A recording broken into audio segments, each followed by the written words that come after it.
in understanding that and making it kind of as practice through an organization.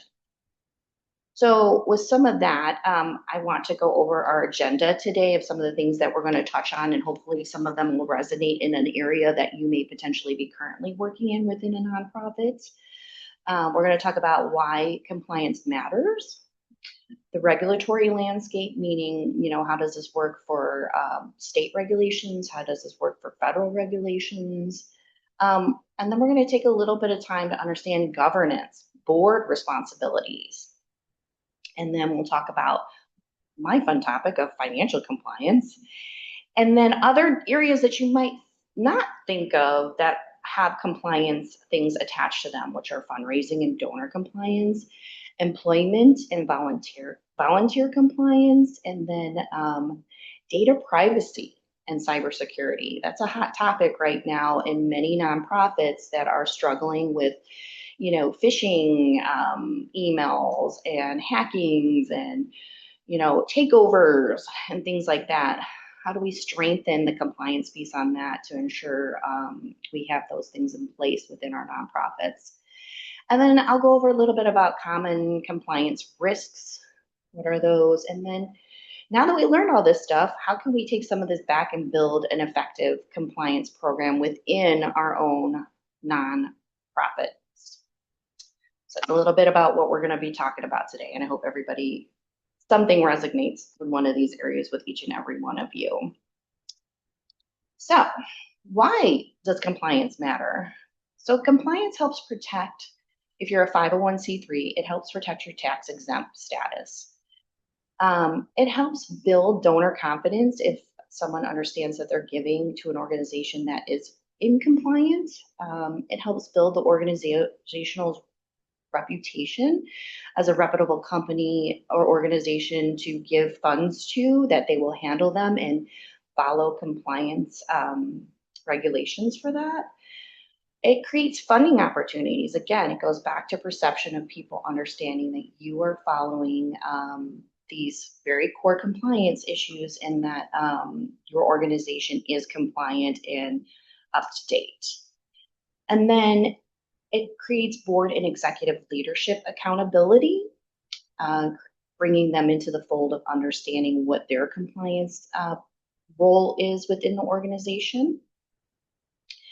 So what are some consequences if you're non-compliant? There are some very heavy-duty financial penalties that will be inflicted from the federal government as well as the state government. So financially, it could be costly.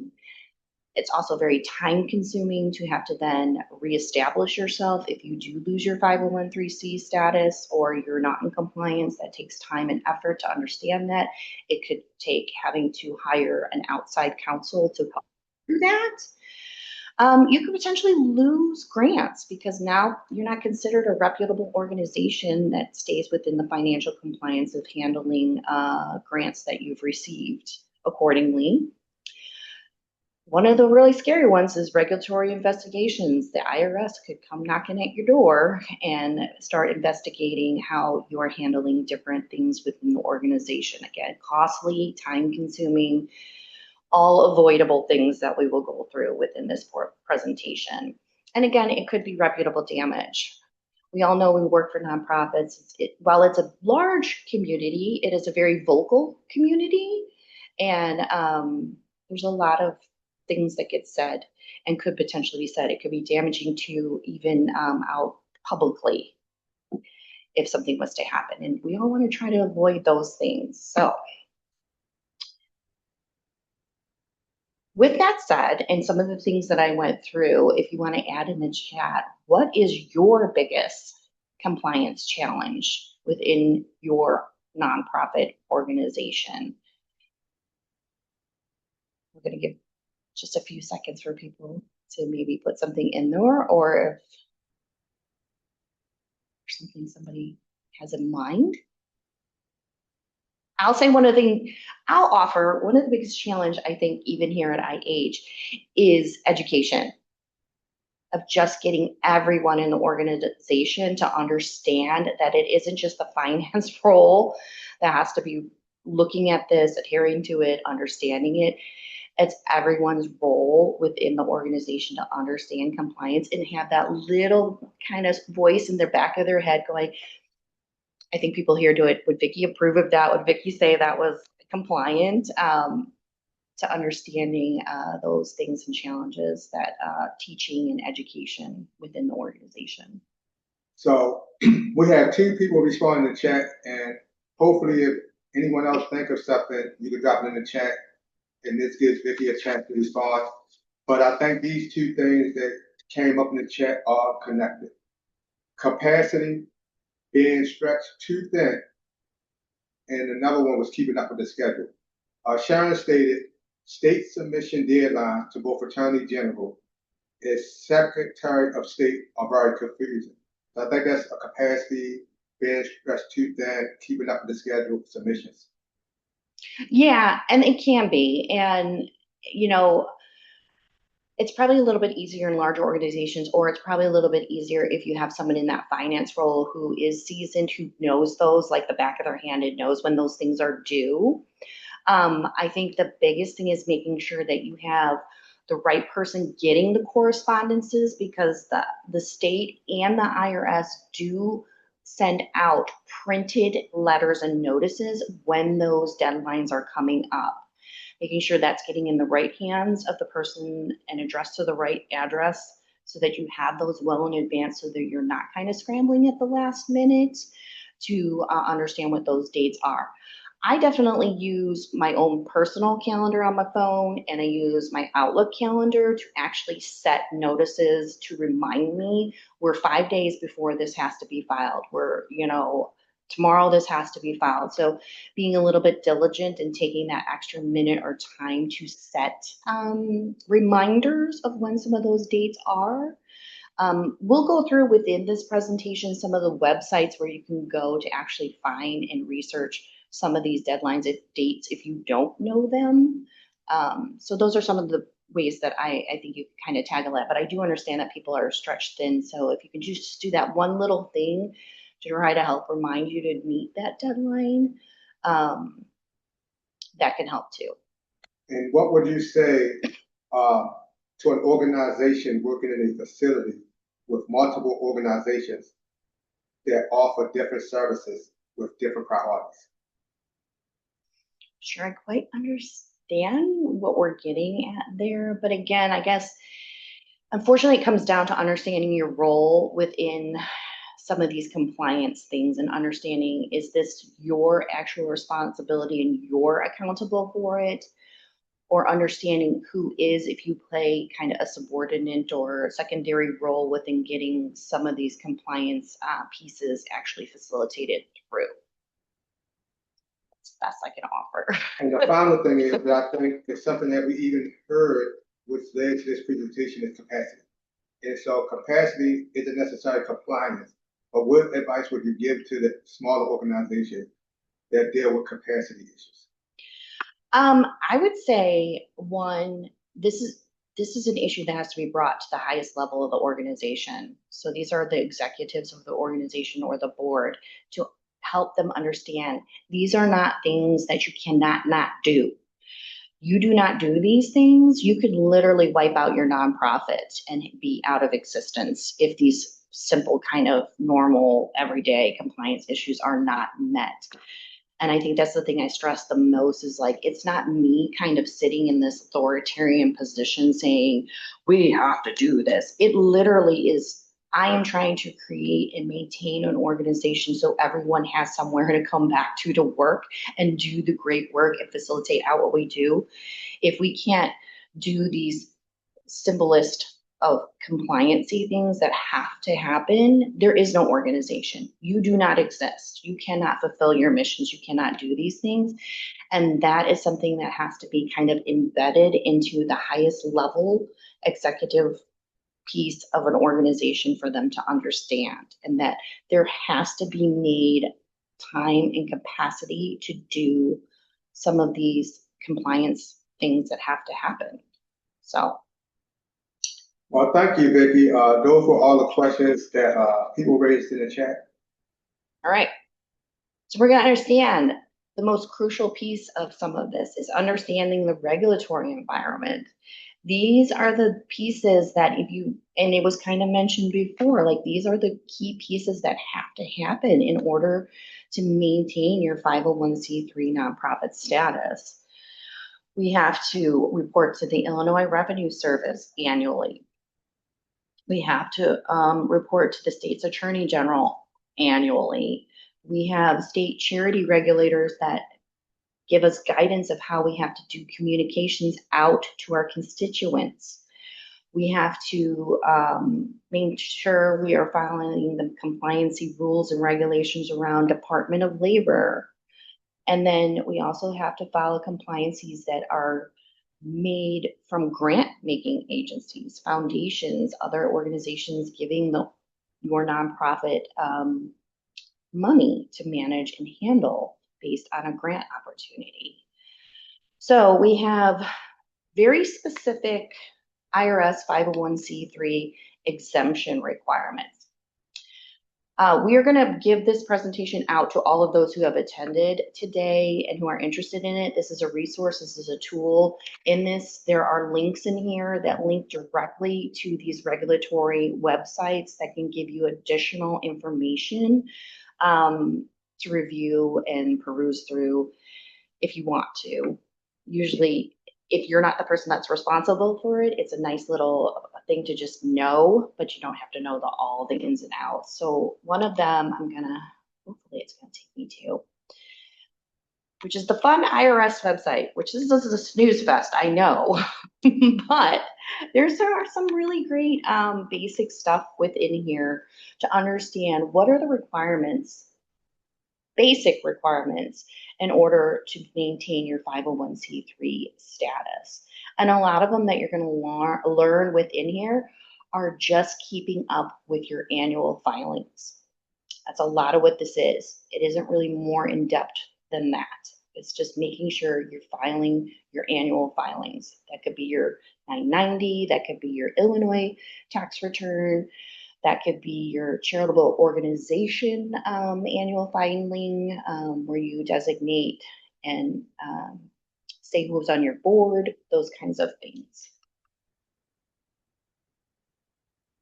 And then one of the cool things that I love to do when I am kind of looking over some of our potential grant opportunities and for the grants that Illinois Humanities potentially gives out, is I love to go to this IRS tax exempt search. This is a great tool if you work for a nonprofit organization and you're not sure the status of whether you're compliant or what is going on. If you go to this website and you click on search for tax exempt organizations, you can do this cool search. I'm going to use Illinois Humanities as one of our samples today. It lets you pick kind of some of these things over here. I usually use search all, and I usually know the employer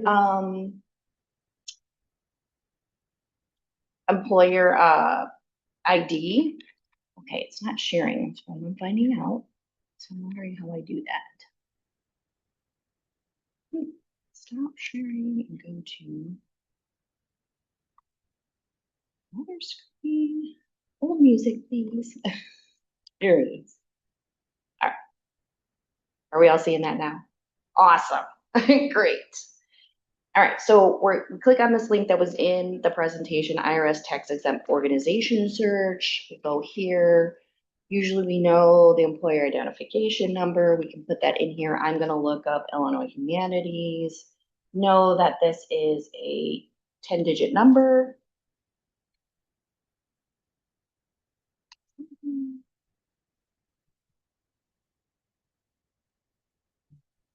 Search. And there we are. Illinois Humanities Council Incorporated. I'm going to click on that. And from here we can see we are a deductibility code of public charity, which most 501cs are. You can see in here some of this stuff needs to be updated clearly. But you can also see some of the 990s in here as well. So there's a lot of information. We mostly want to stay in this area to see if for some reason that your 501c3 was revoked. There'll be a status here that'll say revoked, and it'll tell you the date that it was revoked on.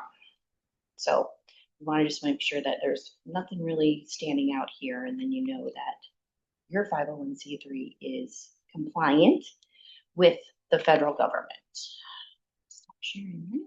I'm going to go back to presentation.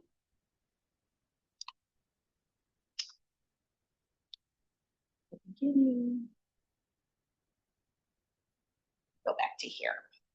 Some other great websites that I have links on here are to the Illinois General Assembly Solicitation for Charity Act. There's some great documentation in there to understand when you're soliciting to constituents and other people, some of the guidelines that you have to have in those solicitations. Another great one is the Illinois Department of Employment Security. If you're wondering on employment laws, labor laws, that's another great resource. Illinois Attorney General Charitable Trust Bureau, that's a website where you can get information on how to file your Illinois state 990. And then down here, there's exempt organizational annual filing requirements. So this might be a great place for people to look to see and get the dates of when certain documents are required to be filed. Let's see. So how do we maintain our tax exemption status? Requirements. We have to operate for an exempt purpose. So we have to maintain our missions and we have to fulfill those missions and visions. We have to avoid private benefit. Being a 501c3, we're a public charity, meaning we serve the public. We do not serve a private mission entity or in that function. So we have to remain a public charity. We have to limit our political activities. Most 501c3s do not take a stance politically, but there are some nonprofits that do have lobbyists that do go and lobby to the state or the federal government to get funding for their nonprofits. And then we always have to make sure we're properly reporting unrelated business income. Not everybody has this. Most people don't even know what unrelated business income is.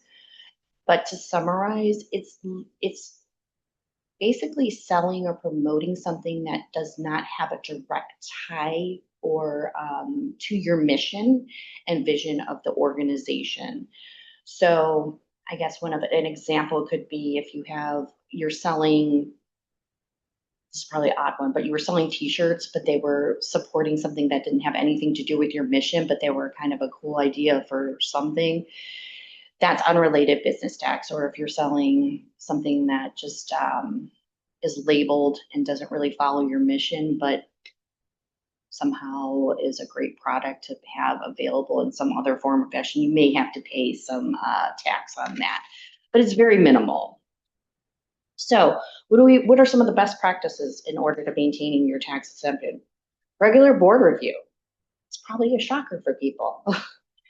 Regularly, your board should be reviewing to make sure, did we file the tax returns on time? Did we maintain our mission? Or do we have any UBIT? And if we did, how are we accounting for that? So those are things that your board should be on an annual basis, making sure that these core functionalities of compliance are happening. Also, policy monitoring, making sure that your policies are reflecting the latest and greatest compliance and regulations out there at the time for that fiscal year. And then a lot of things that people don't already kind of understand or know is documentation retention. How long do I have to keep this piece of paper? Do I have to keep this piece of paper? Is this something that's a core piece of documentation for the organization? There's a link within this presentation that takes you to this document retention policy for nonprofits and gives you the guidelines of the things that you need to keep perpetually forever within an organization, and documents that typically you only have to keep for 7 years, and then you can shred them. And then I also put some details in here on the link of UBIT guidelines and reporting requirements for that. That does not apply to everybody. Illinois Humanities doesn't have a UBIT, but understanding that if something does kind of come up where it doesn't relate to your mission, that you could potentially have to pay taxes on that. I think we're going to stop there to see if there was any additional questions on those subject matters.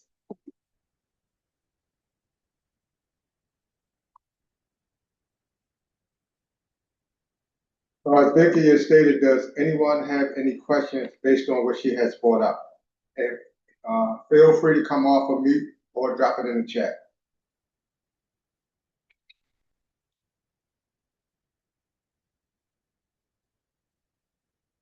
So I will pose a question that I have heard some of our partners speak about, and that's the differentiation when they begin with a fiscal sponsor and when they become independent from their fiscal sponsor. So do you have any advice about, being under a fiscal sponsor and reporting compared to when you feel that you can take on responsibility on your own as a 501c3? Well, applying for 501c3 status is a pretty in-depth process to do. So making sure that you can take on that undertaking and that you understand what that is, these compliance pieces that you're going to have to take on as you become that 501c3. So timing, I think, is the biggest part of understanding that. And when you're establishing your 501c3, you have to determine when your fiscal year is going to be. And that might be determined on when your ability is to actually set up that 501c3, which could be April of a certain year, it could be December of a certain year.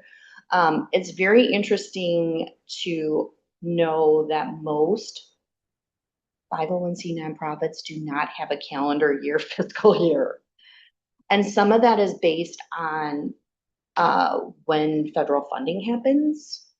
That was, I think, the original setup for Illinois Humanities. The Illinois Humanities fiscal year is a November to October fiscal year, understanding when state and federal monies are released to be able to maintain that fiscal year. Others, some of them are June, based on different events and capacity to be able to meet some of these compliance regulations that have to happen as a 501c3. So I would say somebody trying to think about going from a fiscal sponsor to actually being a full-fledged 501c is understanding that timing and allowing enough time to do that effectively. And the other question we have is, how often is a regular board review? It's annually. So it's annually. So our regular board review for Illinois Humanities in these kind of capacities is kind of sporadic based on when our compliance documents are filed. So we have a finance and audit committee that does compliance overview usually in April and July for when our audits and our tax returns are done, which are compliance things for 501c3s. But sometimes you can just have a regular board review on all of these things at the last annual meeting that you have for the fiscal year. But it has to happen, it should happen at least annually at one of the designated board meetings.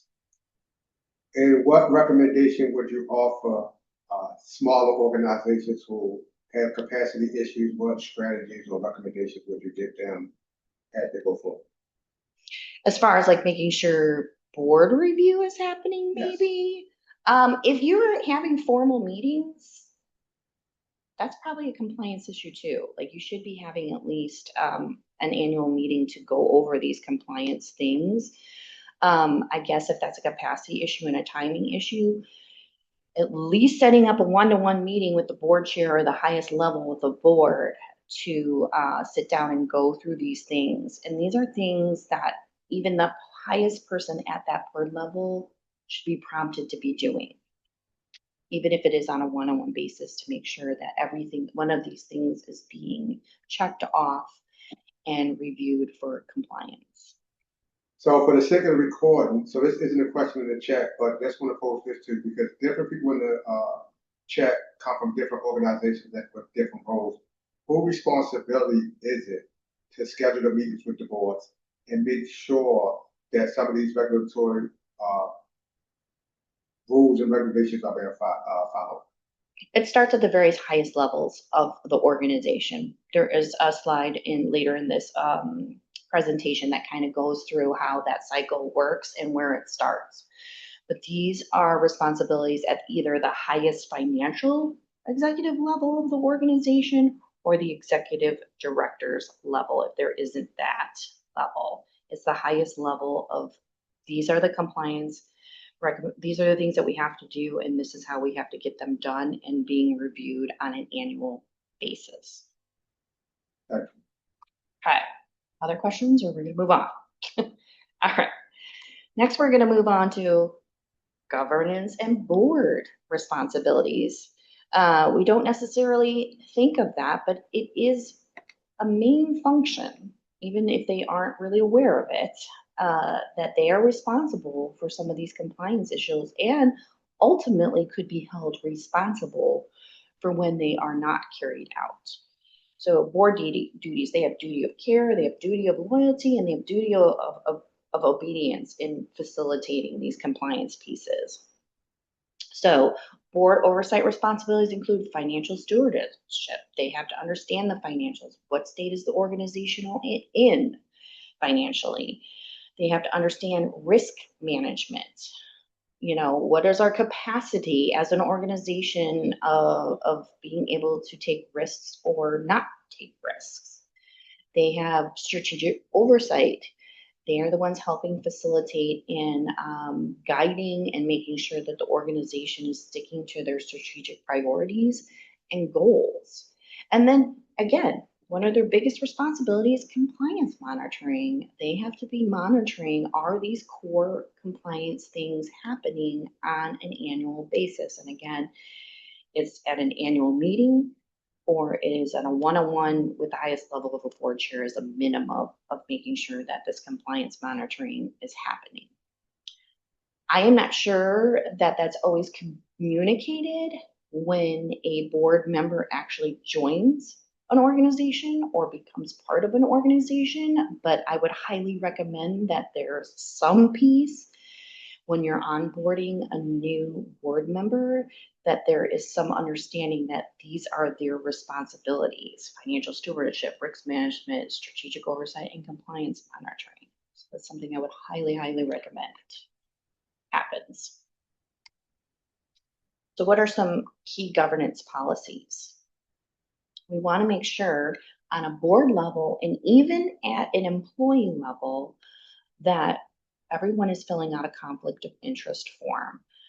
Again, there's some sample policies within this document that will take you to some samples of what that looks like if you're not familiar with the conflict of interest policy or some of these other policies.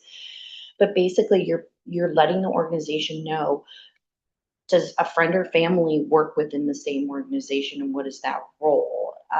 Do I work with another nonprofit that could be of conflict to the roles and responsibilities that I have within my own nonprofit? So there are some key questions that get asked in those conflict of interest policies that have to be on file with the organization. A good policy to have is a whistleblower protection, to understand what that is. Another one is document retention. Another one is code of conduct of how we would like both board and employees to conduct themselves on behalf of the nonprofit organization they are representing. And then a gift acceptance policy. Not everybody has all of these documents. These are some essential ones that we're saying that are really great ones to have, and they are great tools to have to reference should something come up in one of these capacities. A gift acceptance policy is a nicety to have, but not everybody has it. It just lets you know what kind of gifts you accept and how you accept them. And then why do these policies matter? It helps create consistency. It helps create accountability, and it helps create regulatory expectations with having these policies in place. Let's see. I think we were going to talk a little bit about board. Did anybody have questions specific to how a board interacts with compliance? I know we've kind of touched on it a little bit. So if anyone have any questions, you come off mute or drop your question in the chat, and Vicki will respond to you directly. Again, I think some board members don't understand their role within an organization and how it reflects back to compliance, but it is a key one.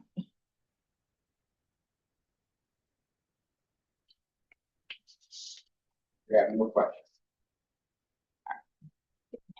So we're going to move on to financial compliance. My favorite part. These are the things that get done on a daily, weekly, monthly, annual basis that are ongoing all of the time. Some of the critical areas are accurate bookkeeping. One of the key areas is internal controls. You have to have very strong internal controls in order to maintain some of these compliances that are both from the IRS side and other regulatory institutions. It's also imperative that you have segregation of duties. You can't have the person who receives invoices just be the person writing out the checks all the time. So there has to be checks and balances, because there's just so many times that you could create fraud within an organization and be completely unaware it is happening because there isn't these segregations of duties and responsibilities. So internal controls and segregation of duties are two very key things that I look at when we're deciding to do certain things or create new processes or policies. How do these things intersect? Do we still have a good, strong internal control? Do we have a segregation of duty where we are helping to prevent potential fraud? And then there's budget monitoring. That, again, is done on a weekly, monthly, annual basis, but it's also a piece that I try to facilitate out to all of our employees that they play a role in. Everyone plays a role in budget monitoring, whether that be in your little area or in a bigger area. Everyone has to understand a budget. Everyone has to understand how their piece fits in that budget. Everyone has to be able to read their budget and understand, am I over? Am I under? Am I overspending? Do I need more money? And being able to communicate that effectively to the finance department. So how do we create financial transparency? We do that through annual reporting, which is our annual financial statements. We do that through grant reporting, and we do that through board reporting. So Illinois Humanities has quarterly meetings with their finance committees and the board, and so they get to see some of these things in action. They get to see our bookkeeping. They get to see how our internal controls work. They get to see that there's segregation of duties, and they get to see how we are working between our budget and actuals.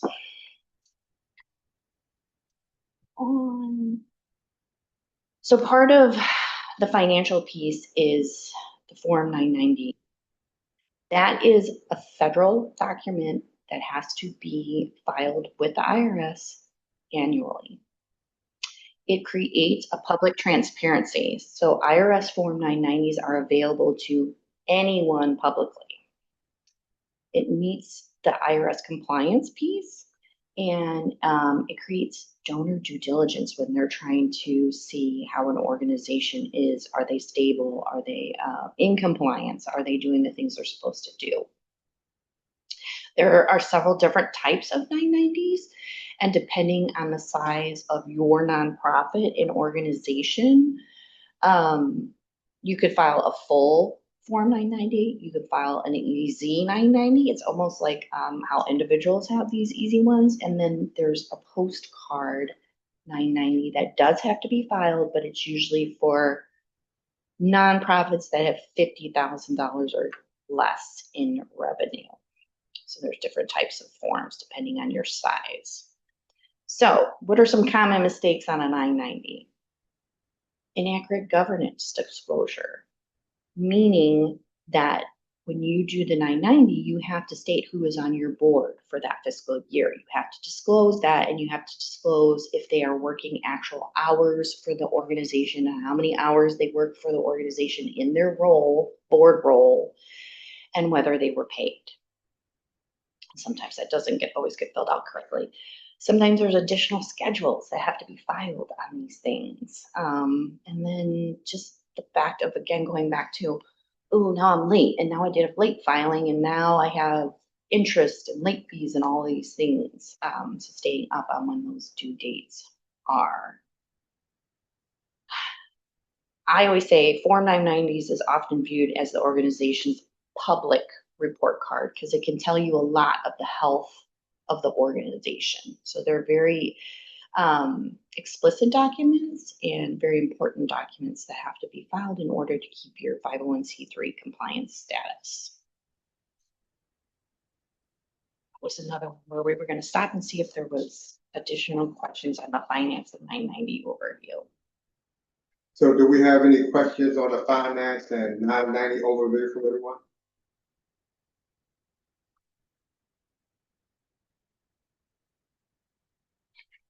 And so as we'll take a pause to see if anyone come up with something or want to type in the chat. And I will pose this question for Vicki.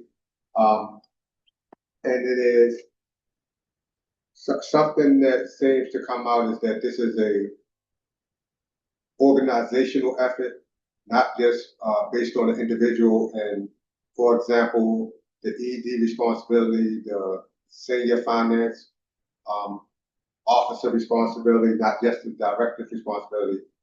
Compliance seems to be everyone's responsibility, no matter what their role is. Would that be accurate? That is accurate, and I think that is a thing that might not get communicated as effectively within an organization, or understood by everyone in their role that they play within compliancy in an organization. So again, it's always trying to create an environment where employees and board feel comfortable asking the questions when they don't know to the appropriate party to get that understanding of compliance. Making sure that, people are accessible, that know that information and can give that information and create an environment for people to feel comfortable to ask those questions because it is a complex subject. There's a lot of nuances, and I'll be honest, I don't always know the answers either, but I have a good background to understand where I can go to get that information. So again, it's like I always had to say, having this little voice in the back of their head in my organization, I'm like, what would Vicki say? Do I need to ask Vicki what this is? But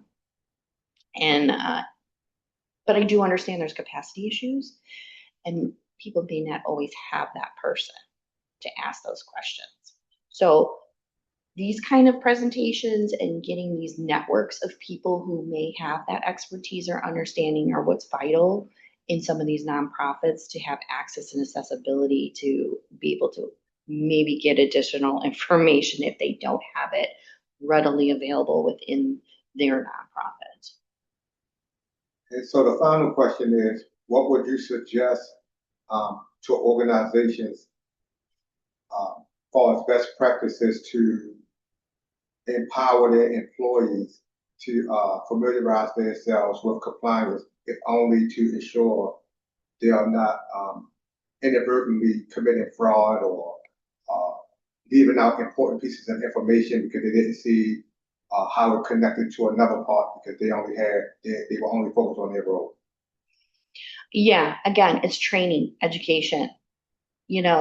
Having a very strong finance person in that role or having resources or tools to kind of correlate back to with an organization. That's a lot about just purposeful education in this area. And maybe I think one of the first steps is being in this conversation and learning these few kind of top level compliance pieces that could be taken back within your organization to be like, hey, I took this great webinar and here's some like key things I think we need to be focusing on. I think people strive and really want this education sometimes, even though they don't know that they do, because it's very vital with an organization. So it's really just education. And whether that be from someone within your organization doing that or you yourself seeking it out. Right. We're going to move on. Compliance for grant funded programs. So this is an area where, you're getting specific compliance and rules around how funds are being given to the organization and how they should be used. And these are usually established down by the funder as to what they're expecting giving you this grant and this funding. So requirements include following grant and restrictions. Tracking expenditures. I cannot express how important that is to be able to have a way to track expenditures specifically against a restricted grant. It is very vital in being in compliance with a grant funder. Meeting those reporting deadlines. If that means setting up different reminders on your calendar, that's what you need to do. And then maintaining the documentation that they expect when you're going to do your reporting on how the grant funds were spent. So what are some risk areas? Misallocation of funds. Something got coded to this grant, but it really was for that grant. So that requires a lot of diligence on people who are spending the funds and making sure that they are recording and specifying what that expense truly is for. Having inadequate documentation. IRS has very strict kind of regulations about having receipts and invoices and documentation for an actual expense. And so you have to maintain those. Or missing performance requirements. The grant laid out that this is what we expected you to do with these funds, and that's not quite what you did with it. So these are areas that are risks of potential things that could go wrong and not be in compliance with a grant funder. So how do we ensure grant compliance? We create great grant compliance checklists. Make sure we're meeting everything for that specific funder. We assign clear responsibilities on who's taking care of what pieces of these requirements. We track expenses separately outside of the regular normal operational expenses. We conduct monthly budget reviews. So that could be done both on the finance side and the programmatic side to make sure that whatever you submitted to finance matches to what you thought it was supposed to be, and vice versa. Monitoring grant deliverables. Are we doing what we said that was laid out within the grant? Are we delivering on that? And then another key one, training staff regularly. If something goes wrong, pointing it out, putting in a plan to fix it, and then constantly kind of checking back regularly to make sure that that's still happening. And then performing internal compliance reviews. Are we just following our basic compliance regulations and things within the organization itself? And then regular communication with the funder if something's going wrong or something needs to be adjusted or we're running behind or things like that. It's always good to have great communication with the funder. Move on to fundraising compliance. Yes, fundraising has their own compliance as well. So they have some compliance considerations here are state charitable registrations. You have to file with the state annually that you are still doing your mission and meeting that mission and goal. There are specific fundraising disclosures that have to happen when you're soliciting to constituents. There are donor restrictions that have compliances, which we just kind of went through on the back end with other funders. If a donor gives $50 and they say they want it to go to the Odyssey Fund, we have to be in compliance and make sure that that money is segregated for that specific program or purpose. And then gift acknowledgements. This is a big one that I don't think a lot of people understand, is that there has to be very specific tax language within any gift acknowledgement. And so I did put a little link at the bottom of what some of that should look like and some of the IRS language that should be in there. The key things you have to have in there: donation amount, date received, and the required IRS language, which there's some guidance in that link. Oh, someone's got their hand up, I see. You said there needs to be specific tax language with any gift. So there's no minimum, like even if someone gives it $10? Correct. Correct. You have to have tax language on every single gift acknowledgement. Okay. Yes. And again, that little link that will be in the presentation that we get, it's that IRS charitable contributor written acknowledgement will give you that guidance and that language that you need. That's a big one. A lot of these things, you also cannot, you have to have constituents voluntarily kind of say they want to receive solicitations from you. You cannot automatically solicit somebody. They have to opt in. There's this opt-in piece, especially state of Illinois. You have to opt into communications from a nonprofit. If you do not, and you solicit to someone who did not opt in, you as a nonprofit organization could be liable and sued. Which hasn't always been the way. Oh, can I? Yeah, sure, Sherry. Oh, okay. So does that mean even like if you sent an email out asking, say, we're fundraising for this, please donate, does that count as soliciting for a donation? Yes. And if they are not already part of your kind of communicative constituent base where they opted in for that, you cannot do that. If they opted in to be part of a newsletter? If they opted to be in part as a newsletter, yes, then you can do that. Yep. Okay. They have to opt in some way to want to get correspondences from your nonprofit, whether that be I want a newsletter, whatever. There has to be some kind of opt-in.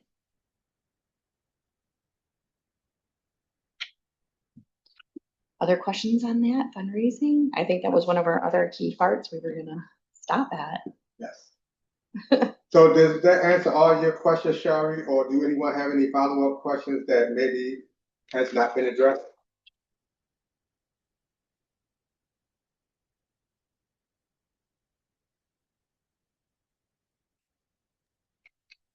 All right.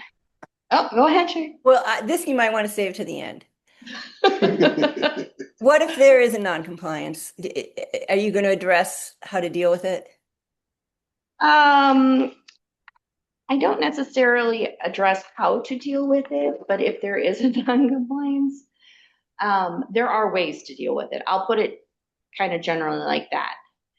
I will say most things are fixable if you have the people willing to fix it. I'll put it as that, but because I don't have like a specific example of like what compliance piece you didn't do correctly or you're missing. Like somebody used funds for personal use, for instance, that, as a nonprofit, we're not supposed to use funds for anything but our mission. So what if some funds were used for personal use? Like, how do you tell the IRS or?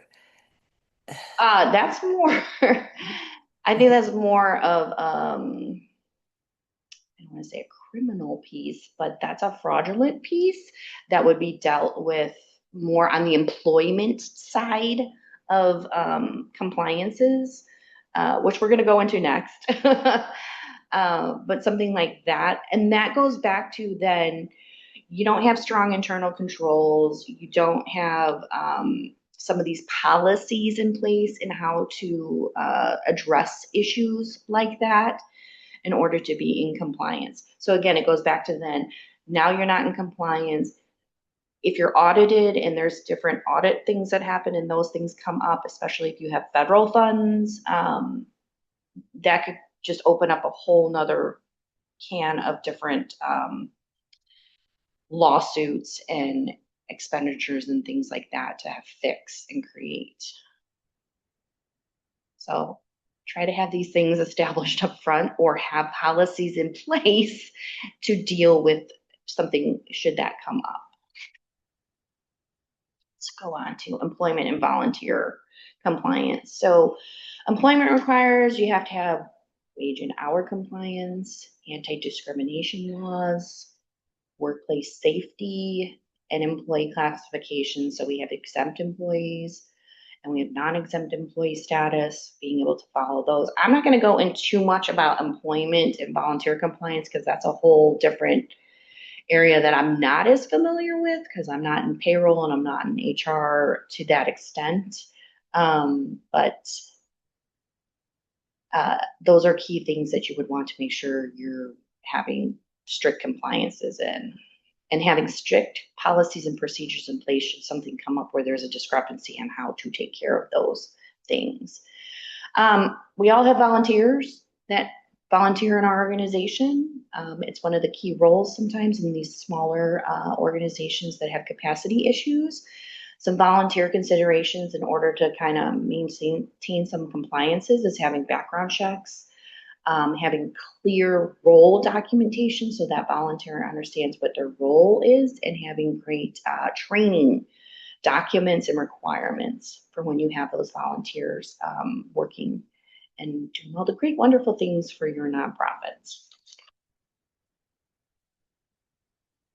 All right, next, we're going to go into data and privacy and cybersecurity. It's one of the biggest hot topics for nonprofits right now, and one of the hardest and costliest pieces to maintain.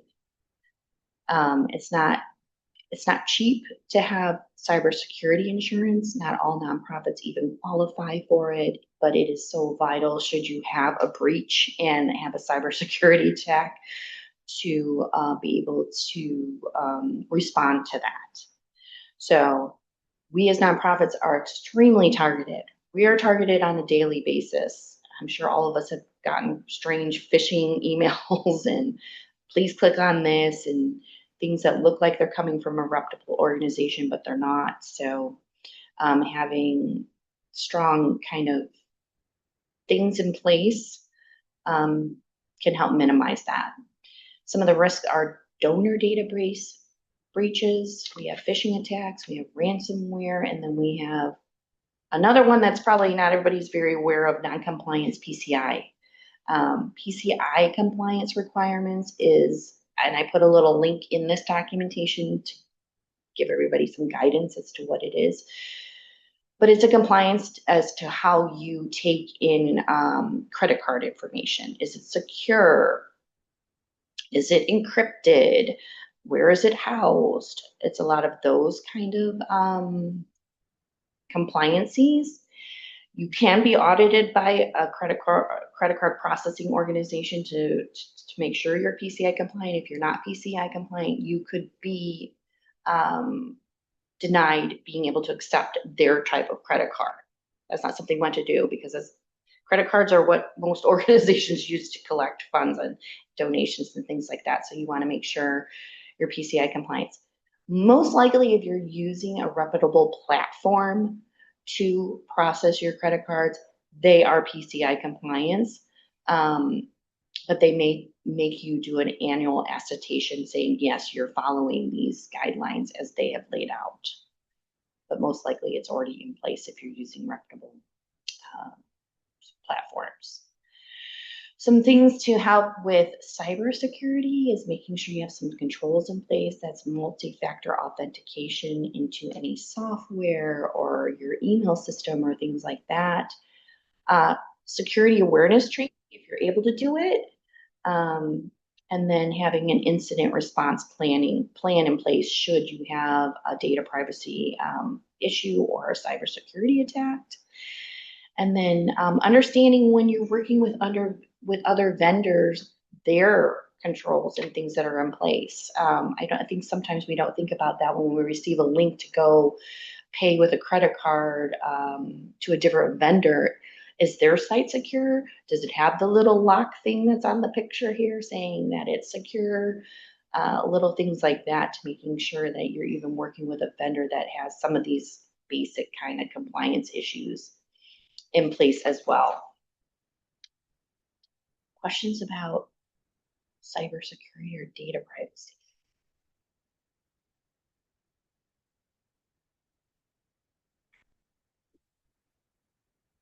No.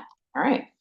So, what are the overall common compliance risks? Biggest one, weakest internal controls. Internal controls, I can't say internal controls more often than making sure you have strong internal controls and policies in place. Lack of board oversight. I think we've acknowledged that. It seems that boards don't really understand their role in they play with making sure an organization meets these compliance requirements. Poor documentation. We have to keep documentation. We have to keep documentation secure within our organization. Grant management failures, not meeting the compliance or the rules and regulations around a grant that we received, and then cybersecurity attacks. So, one of the questions here, which of these risks is most likely to impact your organization? Which one of these do you think is the one that impacts the most? So this is a question for you all that Vicki is asking. So you can feel free to drop your response in the chat. Different organizations may face different issues, but nevertheless, it's always good to be proactive and to think about these things. And so even if it's theoretical, it's good to just drop it in the chat to kind of be ahead in your thinking and your reaction.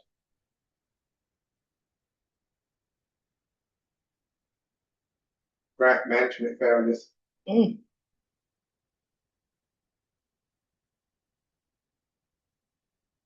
Maybe all of the above, but we are working on it.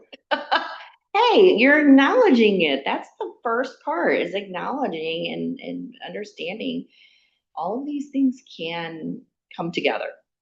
Lack of board oversight.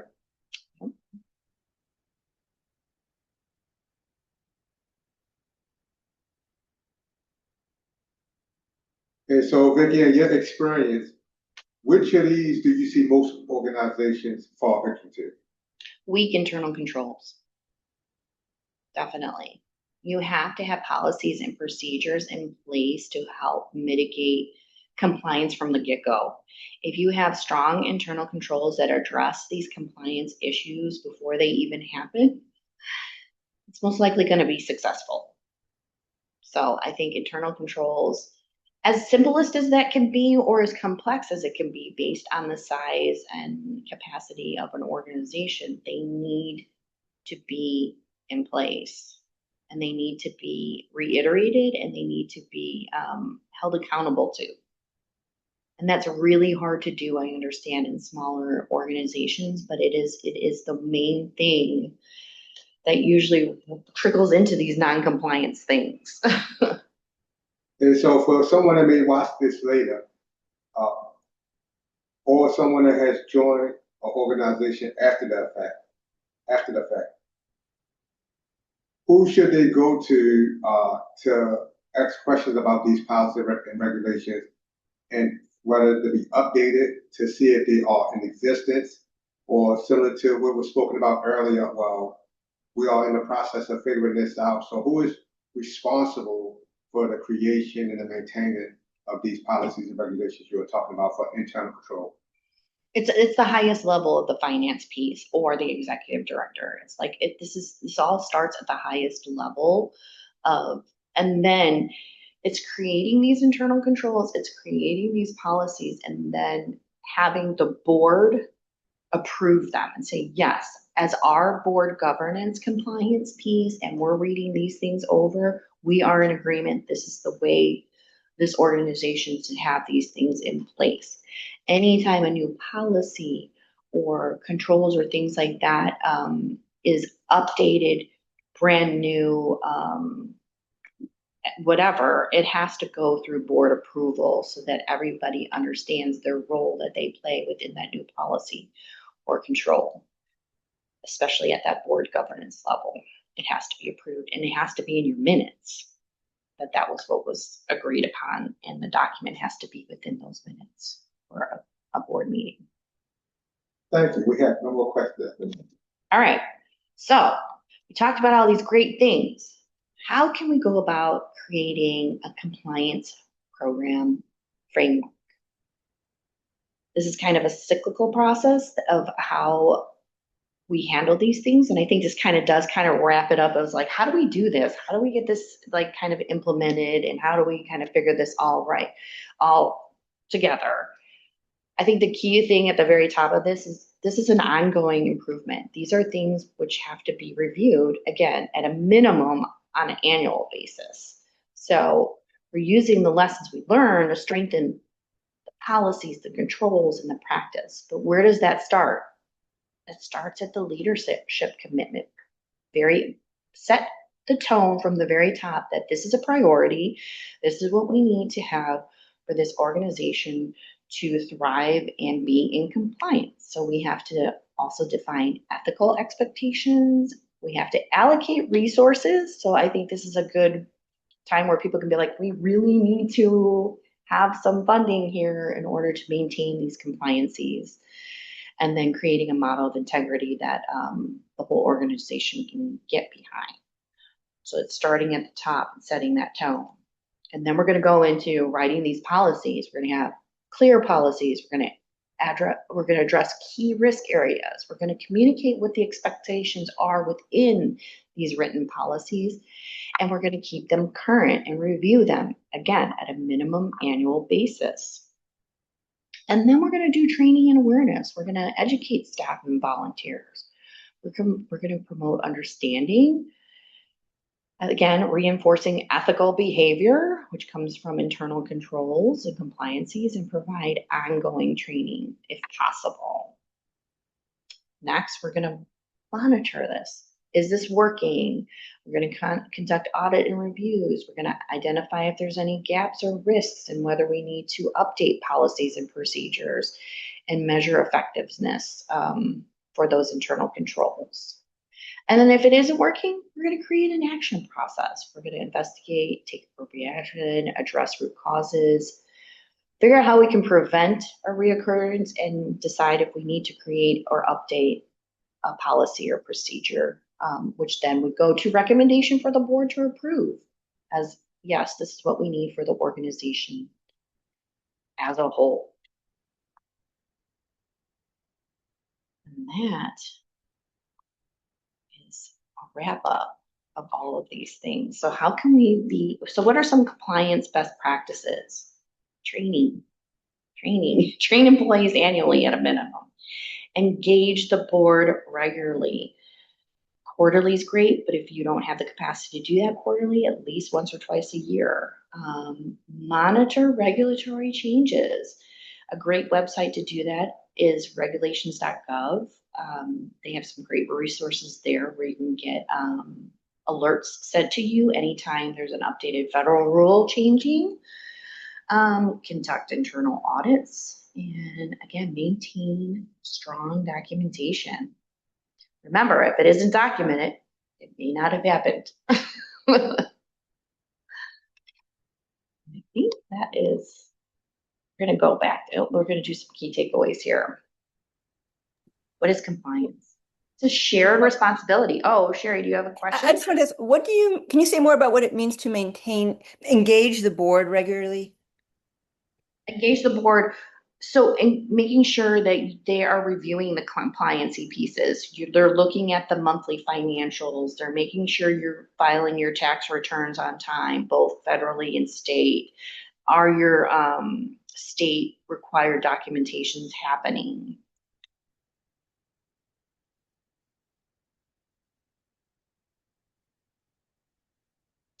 So some key takeaways. I think I've expressed this is a shared responsibility across the organization. While it starts at the top, we all take some responsibility of maintaining these compliances. It should be a strategic priority. It's a risk management function to maintain. If we can't maintain these compliances, what other risks are we potentially overlooking and are subject to? And it's essential to a mission success. If you're not compliant, you lose a lot of your 501c3 status and you don't want to do that. It also helps build trust with donors, regulators, employees, and committees in the board when we're all in compliance. That's it.